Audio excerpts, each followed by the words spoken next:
चलिए नमस्कार दोस्तों। आज की वीडियो लेक्चर 5 में हम लोग देखेंगे इसमें कुछ न्यूमेरिकल और संधारित्र और इसके प्रकार के बारे में, और फिर हम लोग समांतर प्लेट संधारित्र के लिए धारिता का व्यंजक भी प्राप्त करेंगे दोस्तों। ठीक है, तो चलिए स्टार्ट करते हैं आज का वीडियो। ठीक है दोस्तों, चलिए। तो देखिए पहला न्यूमेरिकल। ठीक है, यदि इसके पहले पिछले वीडियो लेक्चर में हम लोग क्या देखे थे, गोली चाली की धारिता निकाले थे दोस्तों, उसी पर कुछ न्यूमेरिकल है। ठीक है, और इसके पिछले वीडियो लेक्चर में भी कुछ न्यूमेरिकल देखे थे, लेकिन इसमें भी कुछ न्यूमेरिकल और जो बचे हुए थे वो उसको भी देख लेते हैं। देखिए क्या कह रहा है, यदि एक गोलीय चालक की वायु में धारिता 2 पिकोफैराड है, ठीक है, तथा इसे किसी माध्यम में रखने पर इसकी धारिता 12 पिकोफैराड हो जाती है, तो माध्यम के परावैद्युतांक का मान कितना होगा। ध्यान दीजिएगा दोस्तों, इसको आप नोट डाउन कर सकते हैं नोट पॉइंट में, बहुत इंपॉर्टेंट पॉइंट है। देखिए वायु में विद्युत धारिता क्या होती है कि गोलीय चालक के 4 पाई एप्सिलॉन नॉट आर, और किसी माध्यम में 4 pi epsilon naught into epsilon R into R. ठीक है, ये होता है। तो एप्सिलॉन आर बराबर यहाँ से देखिए दोस्तों, ई वाला से ऊपर वाला नहीं ध्यान दीजिएगा, नीचे वाला ध्यान दीजिए। एप्सिलॉन आर बराबर क्या हो जाएगा, गुना में है 4 पाई एप्सिलॉन नॉट, तो ये नीचे आ जाएगा, है कि ना। यानी कि क्या capacity at any medium, M मतलब मीडियम दोस्तों, और आर भी नीचे चल जाएगा। यानी ई आर बराबर क्या आ जाएगा, कैपेसिटेंस ऑफ एनी मीडियम और बटा 4 पाई एप्सिलॉन नॉट आर।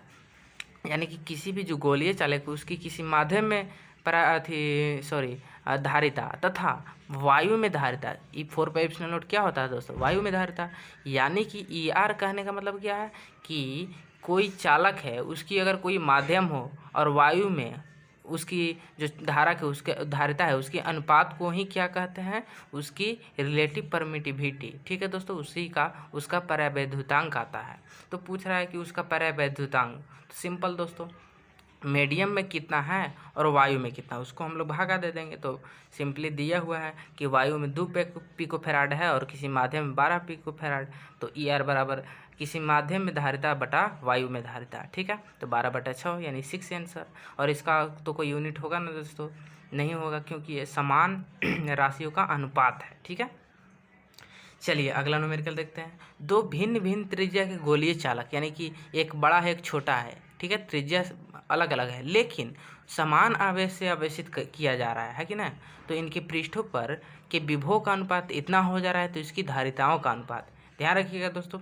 यदि आवेश नियत हो तो क्या होता है, उसकी धारिताओं का जो अनुपात होता है उसके विभव का अनुपात का व्युत्क्रमानुपाती होता है। देखिए दोस्तों, देखिए C1/C2 है तो क्या होता है V2/V1। इसका कैसे आएगा तो हम लोग इस पे देख लेते हैं। C बराबर Q/V हम लोग पढ़े हैं दोस्तों, कैपेसिटेंस बराबर आवेश बटा वोल्ट होता है विभव। अब इसलिए अब पहला गोले के लिए क्या हो जाएगा, C1 बराबर Q/V1 हो जाएगा। अब Q यहाँ पे दोनों में सेम रहेगा, क्यों, क्योंकि समान आवेश है। ठीक है, ठीक है।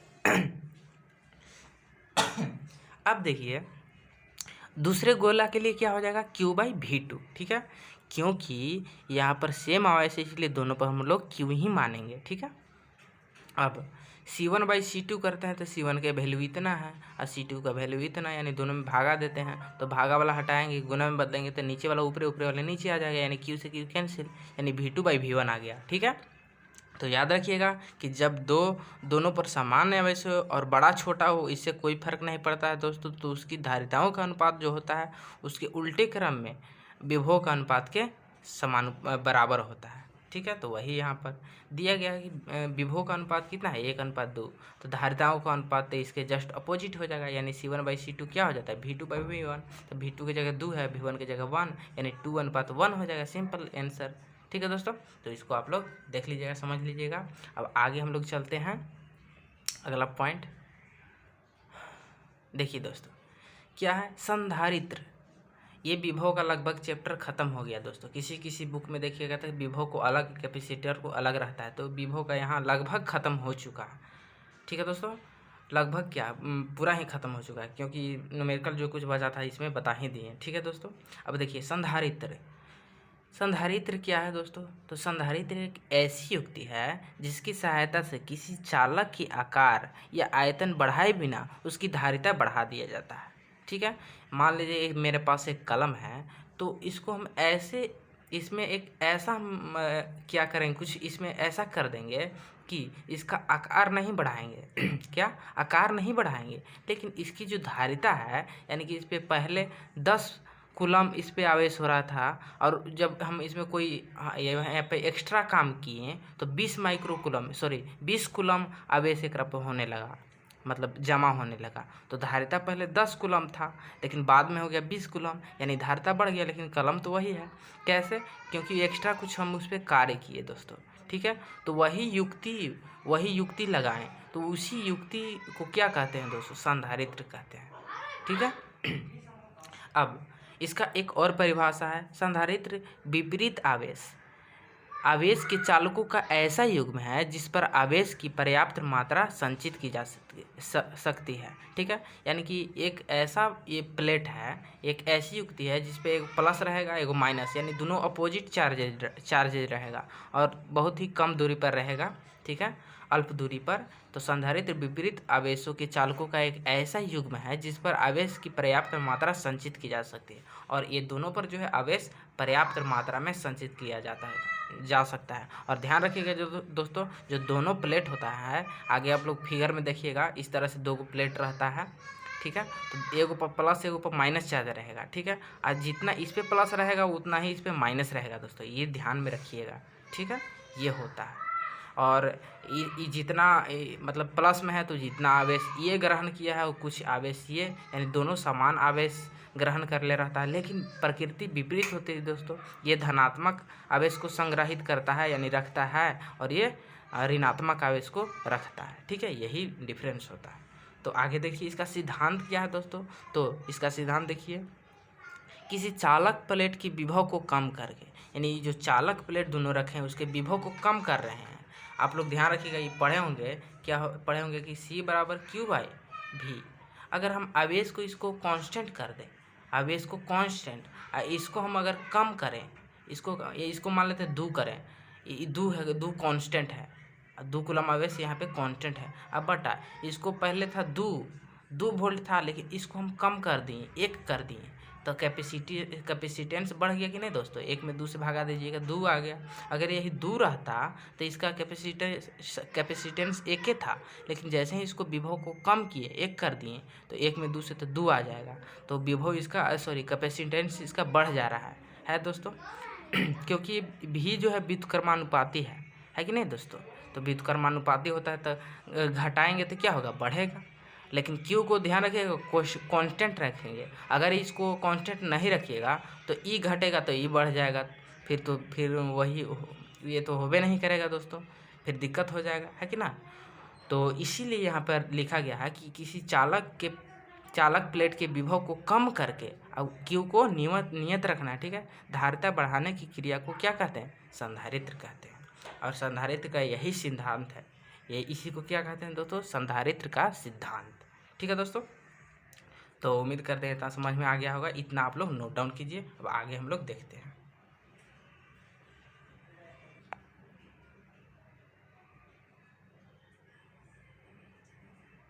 देखिए दोस्तों, अब पढ़ेंगे संधारित्र के प्रकार। संधारित्र के आखिर कितने प्रकार होते हैं? ध्यान रखिएगा 3 प्रकार होता है। समांतर प्लेट संधारित्र, पैरेलल प्लेट कैपेसिटर, दूसरा गोलीय संधारित्र स्फेरिकल कैपेसिटर, फिर बेलनाकार संधारित्र सिलेंड्रिकल कैपेसिटर, ठीक है। अब समांतर प्लेट संधारित्र के बारे में हम लोग आज पढ़ेंगे दोस्तों, और इसका हम लोग एक्सप्रेशन भी निकालेंगे, ठीक है। तो चलिए निकालते हैं। क्या है दोस्तों? 1 मिनट, सॉरी दोस्तों, ये अलग स्लाइड आ गया था, तो इसको थोड़ा सा ये स्लाइड है, उसके बाद इसको ध्यान में रखिएगा। देखिए क्या कह रहा है कि वायु की परावैद्युत शक्ति, नोट में उसको नहीं उतारिएगा दोस्तों, इसके पिछले जो स्लाइड था उसमें, इसके आगे वाला स्लाइड है दोस्तों, तो उसको आप लोग अभी नोट नहीं कीजिएगा, इसको उसके बाद इसको नोट कीजिएगा, ठीक है। देखिए क्या कह रहा है, वायु की, दूसरा का स्लाइड है दोस्तों, ये दूसरा स्लाइड, ठीक है। इसके फर्स्ट स्लाइड में आप लोग देख चुके होंगे क्या क्या पढ़े हैं, ये दूसरा का स्लाइड, उसके बाद तीसरा आएगा, ठीक है दोस्तों। देखिए वायु की परावैद्युत शक्ति, ठीक है, वायु की परावैद्युत शक्ति कितना होता है? 3 × 10⁶ वोल्ट पर मीटर, ठीक है। अब इसका मतलब क्या होता है? ठीक है। अर्थात इसका मतलब क्या हो जाएगा, तो देखिए वायु की परावैद्युत शक्ति कितनी होती है 3 × 10⁶ वोल्ट पर मीटर। इसका अर्थात इसका मतलब क्या हुआ दोस्तों कि किसी चालक पर जो है, अगर वायु ई चालक है, इसको हम वायु में रखे हैं और इसमें जो इस पर जो टोटल स्थित आवेश जो है इसका, उसके कारण विद्युत क्षेत्र की तीव्रता जो है अगर इससे ज़्यादा हुआ यानी 3 × 10⁶ वोल्ट पर मीटर से अगर ज़्यादा हुआ तो इस पर जो आवेश है दोस्तों इसका वितरण जो है कितना, किसमें, वायु में होने लगेगा दोस्तों। ठीक है, यानी इसमें स्टोर नहीं कर पाएगा, यही इसका मतलब है दोस्तों। ठीक है, तो वही लिखा गया है कि किसी चालक पर उपस्थित आवेश के कारण तीव्रता इससे कम होनी चाहिए, नहीं तो आवेश का वायु में विसर्जन होने लगेगा। ठीक है, और देखिए दोस्तों यहाँ पर जो है कैपेसिटर का आप लोग डायग्राम देखिए, एक प्लेट ये है, एक प्लेट ये है, ये प्लेट ये धन प्लेट है और ये ऋण प्लेट है, इस पे प्लस आवेश है, इस पे माइनस आवेश। ठीक है, इसको जो है बैटरी से कनेक्टेड किए हैं, तो प्लस वाला ध्रुव से जो कनेक्टेड रहता है वो क्या होता है, प्लेट थी प्लस आवेशित हो जाता है यानी धन आवेशित, और जो माइनस वाला से माइनस ध्रुव से जो कनेक्टेड रहता है वो क्या रहता है, माइनस आवेशित रहता है, ऋण आवेशित। ठीक है, ठीक है, और इसी को सिंपली डायग्राम में इस तरह से आप दिखा सकते हैं कि प्लस आवेशित है माइनस, और ये बैटरी है। ठीक है, ये तार से जुड़ा हुआ है। और ध्यान रखिएगा दोस्तों एक डिफरेंस है, कैपेसिटर वाला को दोनों सोज इस तरह से बराबर लाइन से दर्शाया जाता है, जबकि थी जो ये बैटरी वाला है वो छोटा है वो बड़ा, बड़ा वाला को प्लस और छोटा वाला को माइनस से दर्शाया जाता है। ठीक है, ये ध्यान में रखिएगा। अब इसका साइन कैसे दिया जाता है, तो संधारित्र का साइन इस तरह से दो लाइन और दोनों इस तरह से खींच दिया जाता है तार का, यानी इसको काट के यही वाला भाग को दर्शाया जाता है दोस्तों, ध्यान रखिएगा। यही जो भाग है इसी को यहाँ दर्शाया गया है। और देखिए दोस्तों ई क्या है, परिवर्ती पर संधारित्र, यानी कि इसकी धारिता मान लेते हैं 2 कूलम है, लेकिन यहाँ पर भी 2 कूलम है, तो इसको बढ़ा घटा सकते हैं, लेकिन ई जो इस पे जो 2 कूलम है ये नियत रहेगा दोस्तों। ठीक है, ये परिवर्ती में क्या होता है, परिवर्तित होते रहता है। 2 कूलम है अथी, हाँ 2 कूलम अथी, इस पर क्या है, आवेश है, धारिता है, तो इसको हम बढ़ा घटा सकते हैं। ठीक है दोस्तों, तो ये ध्यान में रखिएगा। सॉरी यहाँ पे फैराड में इसका होता है मात्रक ना, तो 2 फैराड है तो 2 से 3, 3 से 4 हम लोग कर सकते हैं, लेकिन इसमें जो फिक्स हो गया वही फिक्स रहेगा। ठीक है दोस्तों, तो ये होता है। जैसे प्रतिरोध में आप लोग देखे होंगे कि ये जो प्रतिरोध है 7 ओम का है, तो 7 ओम फिक्स है, लेकिन इस तरह से करके इस तरह से वो तीर लगा दिया जाता है, तो परिवर्ती प्रतिरोध है, यानी कि हम इसको बढ़ा घटा कर सकते हैं, जैसे ओम के नियम में आप लोग बढ़ाए घटाए होंगे, तो आप लोग जान रहे होंगे दोस्तों। ठीक है, चलिए आगे देखिए, संधारित्र को धारिता को प्रभावित करने वाला कारक। ठीक है दोस्तों, तो इसको कारक में हम लोग देखते हैं कौन कौन से जो हैं कारक जो प्रभावित करता है संधारित्र की धारिता को। ठीक है दोस्तों, तो चलिए कौन से कारक है, factors affecting the capacity of a capacitor. ठीक है, पहला है प्लेट के क्षेत्रफल पर दोस्तों। ठीक है, ध्यान रखिएगा किसी संधारित्र की धारिता जो है उसकी प्लेटों के क्षेत्रफल के समानुपाती होता है, यानी कि प्लेट की धारिता जो है जितना क्षेत्रफल रहेगा उतना ही ज़्यादा रहेगा, यानी कि बड़ा रहेगा तो बड़ा ढेर सारा आवेश उस पर आएगा, है कि नहीं दोस्तों, ये बात ध्यान में रखिएगा। अगला है प्लेटों के बीच की दूरी पर, यानी कि जो प्लेट की दूरी जो ये जो दूरी है दोस्तों, ये देख रहे होंगे इस दोनों के बीच की जो दूरी अगर ज़्यादा है तो कम आवेश उस पर रहेगा, और कम है तो ज़्यादा आवेश रहेगा। सिंपली यहाँ पर व्युत्क्रमानुपाती है कि नहीं दोस्तों, तो संधारित्र की धारिता प्लेटों के बीच की दूरी के व्युत्क्रमानुपाती होता है। अब आगे क्या है, प्लेटों के बीच माध्यम की प्रकृति पर, प्लेटों के बीच माध्यम की प्रकृति पर, यानी कि कैसे प्लेट के बीच में हम कौन सा माध्यम डाल रहे हैं, वायु है, मिट्टी है, तेल है, पैराफिन है, मोम है, कोची है कि नहीं दोस्तों, तो इस पर निर्भर करता है। देखिए आगे, संधारित्र की धारिता वायु में C हो तो K परावैद्युतांक वाले माध्यम में उसकी धारिता K गुना बढ़ जाता है, यानी कि वायु में अगर C होगा मान लेते 2 फैराड है, और अब K पर मान लेते हैं 4 परावैद्युतांक वाला माध्यम में उसको रख दिया गया, तो 4 दूना के 8 हो जाएगा दोस्तों, यानी कि उतना गुना बढ़ जाएगा। जैसे देखिए C है, K वाला में रख दिया जा रहा है तो K गुना बढ़ जाएगा, अर्थात क्या हो जाएगा, K × C गुना हो जाएगा, यानी KC हो जाएगा, है कि ना दोस्तों, इस तरह से। और एक बात और ध्यान में रखिएगा, संधारित्र के बीच कुचालक पदार्थ अगर रख दीजिएगा, जैसे अभ्रक, पैराफिन, मोम, तेल, ये सब रखिएगा तो धारिता बढ़ जाता है दोस्तों। ये ध्यान में रखिएगा, ठीक है। तो इतना नोट डाउन कीजिए। अब आगे हम लोग अगला स्लाइड देखते हैं। चलिए दोस्तों, अब हम लोग देखते हैं संधारित्र के प्रकार क्या है। समांतर प्लेट संधारित्र, फिर गोलीय संधारित्र, फिर बेलनाकार संधारित्र। तो आज के वीडियो लेक्चर में हम लोग संधारित्र के समांतर प्लेट संधारित्र के बारे में ही पढ़ेंगे। इसके बाद हम लोग गोलीय और बेलनाकार पर भी चर्चा करेंगे, ठीक है दोस्तों। तो देखिए आखिर क्या है समांतर प्लेट संधारित्र। चलिए, यह संधारित्र दो समतल चालकों से बनी होती है। ये दो समतल चालक है, ठीक है। एगो प्लस एगो माइनस रहता है, ठीक है, जो एक दूसरे के समांतर अल्प दूरी पर स्थित होता है। प्लेट की आकृति वर्गाकार, इसकी ये जो है दोस्तों, आप इस तरह से देख रहे हैं, सामने इस तरह से नहीं देख रहे हैं, ठीक है। इसकी जो आकृति है वर्गाकार हो सकता है, ठीक है, आयताकार हो सकता है, ठीक है दोस्तों, या वृत्ताकार भी दोनों प्लेट हो सकता है, ठीक है दोस्तों, ये ध्यान में रखिएगा। आगे क्या कहा है कि दोनों प्लेटों के बीच वायु या कोई माध्यम भरा होता है। यानी इन दोनों प्लेटों के बीच आप कोई वायु भर दीजिए या कोई और माध्यम डाल सकते हैं, जैसे तेल बीच में भर दिए या पैराफिन डाल दिए, है कि ना, कुछ भी डाल सकते हैं, ठीक है। तो ये आप समझ में गए होंगे कि समांतर प्लेट संधारित्र आखिर है क्या, ठीक है। अब देखिए इसका व्यंजक हम लोग निकालते हैं दोस्तों। तो चलिए स्टार्ट करते हैं व्यंजक। देखिए धारिता के लिए व्यंजक, माना कि XY प्लेट संधारित्र की दो प्लेट है, यानी X और Y है, संधारित्र के दो प्लेट है, यानी पहला ही दूसरा ही, और इसका क्षेत्रफल A मान लिए हैं, ध्यान में रखिएगा। इसका क्षेत्रफल A तथा बीच की दूरी D है, ठीक है, एवं K परावैद्युतांक वाला माध्यम इसमें भर दिए हैं, ठीक है।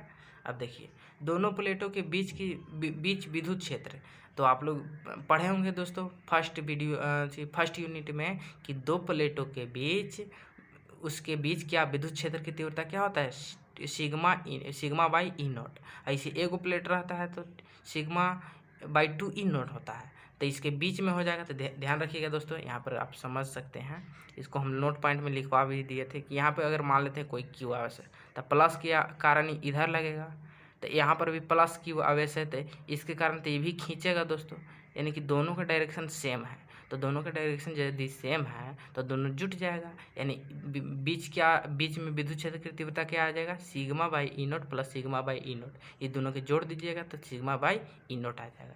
अगर मैं सिग्मा बाई 2 ई नोट दोनों के जोड़िएगा तो आ जाएगा सिग्मा बाई ई नोट। आप लोग जोड़ के देख लीजिएगा, ठीक है।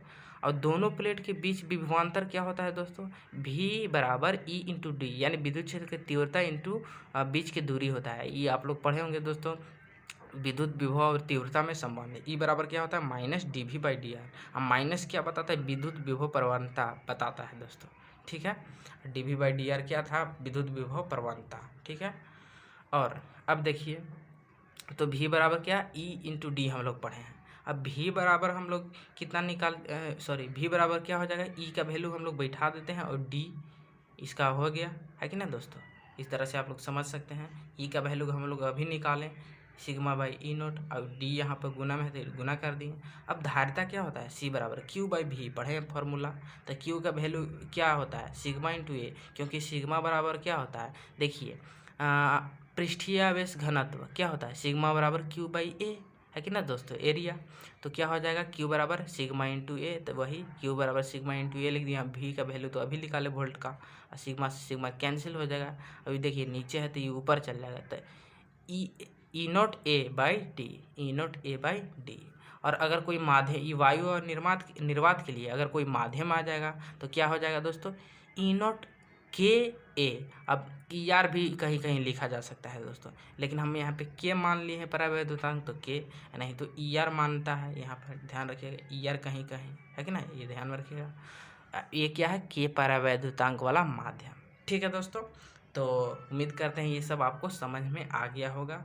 इतना आप लोग इतना नोट डाउन कीजिए, और अगले वीडियो लेक्चर में आप लोग देखिएगा समांतर प्लेट संधारित्र में हम लोग बीच में कोई अन्य माध्यम रख देंगे, ठीक है, तो उसके कारण इसका व्यंजक क्या हो जाएगा, क्या प्रभाव पड़ेगा, ठीक है दोस्तों। तो इतना आप लोग उतारिए, तब तक के लिए धन्यवाद। चलिए।